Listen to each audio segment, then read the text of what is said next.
are probably rich in nutrients, minerals probably. And an incredibly advanced civilization, I think, would work out some system of mining those rings for all the minerals that are up there and utilizing them. Because space is filled with wealth, energies of all kinds. They never have to dig another hole in the ground like we do down here. Space is filled with energy. This is 2,000 miles long, and here on this end there seems to be something like an exhaust or a flare of energy of some kind. It's probably a result of engines of some type inside this thing. But whatever it's doing, it's there, and it's a recognition and a representation of an advanced intelligence. And that's one of the things they don't want you to know, that we are confronting and relating with an intelligence that's so far beyond our own. We're looking at and talking about what's known as a Type 2 civilization. Now, for your own interest, I suspect most of you suspect this, that you are all members of the 0-0 type civilization. Beyond us, hopefully in a century or two, we might become a Type 1. But this is a representation of the Type 2 civilization.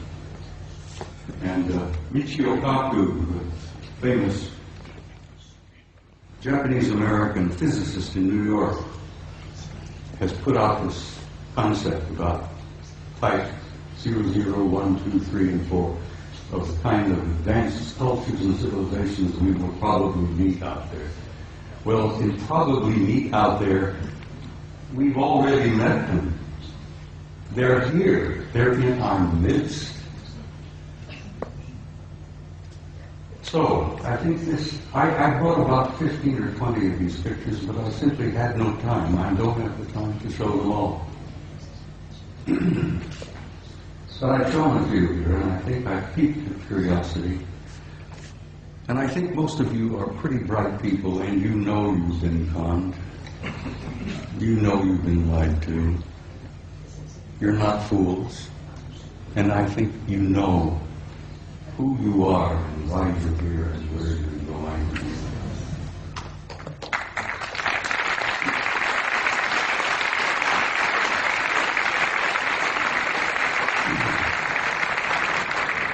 Next photograph, please.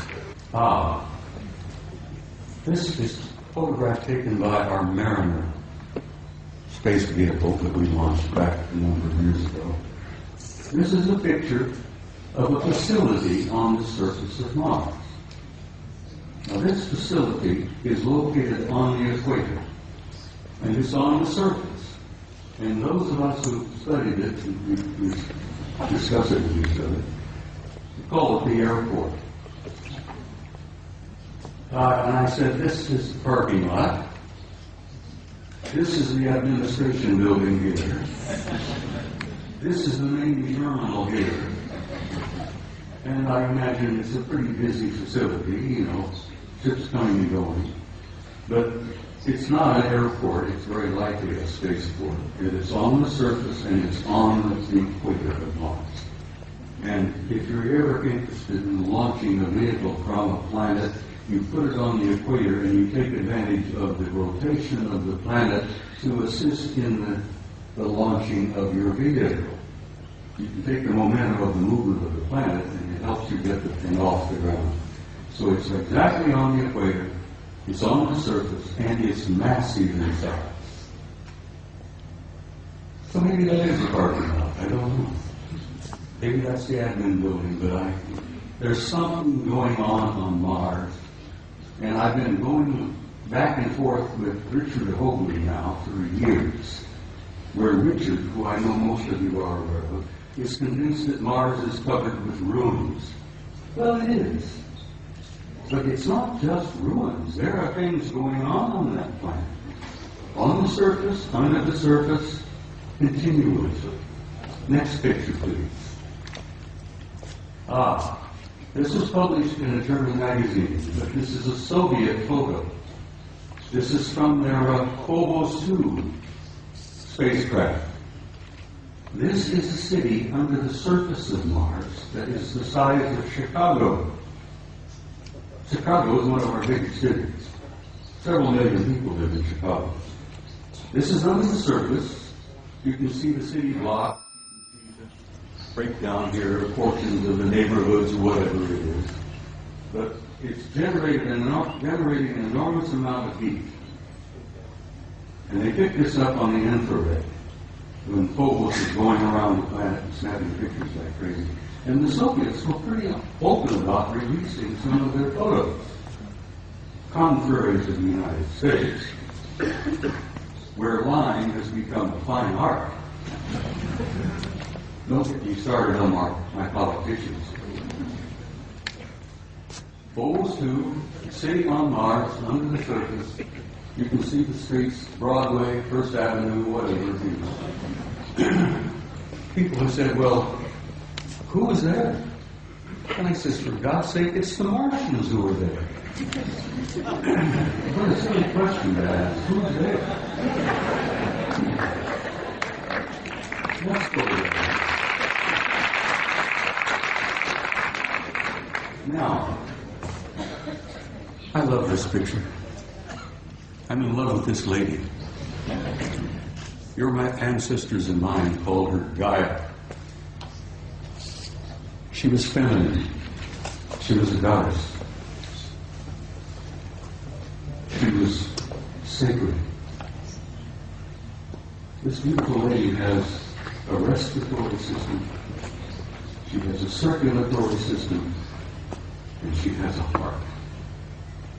And she's our source of life on this planet.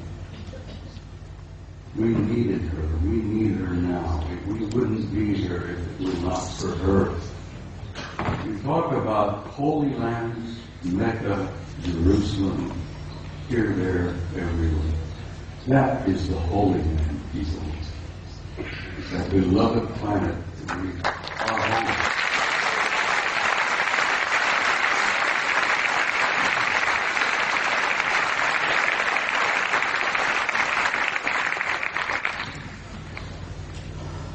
Next picture, please.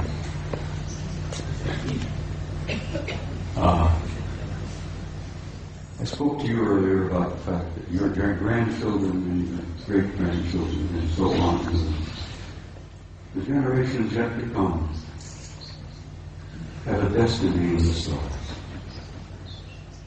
And in time, they will go out there and claim their rightful place in that infinite community of life. And you can believe that, and you can accept that with an assurance and truth that goes beyond doubt. The destiny of this species and this race, this troublesome clan of monkeys, is in the stars. And there is your destiny. And I want you to understand that and have some hope. And don't get depressed. Because you're going to be undergoing some very difficult times in the few years yet ahead. We're going through this transition, this transformation, this transcendent transformation into another species, into another race. And if you remember your own adolescence, it was a painful time. The species, the race, is going through adolescence. But we're not alone. We need help. We have family out there that's helping us.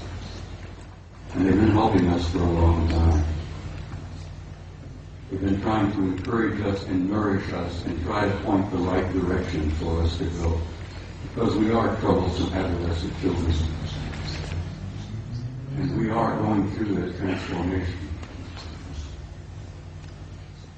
But my point is that there is no doubt about the inevitable destiny and truth of the human race.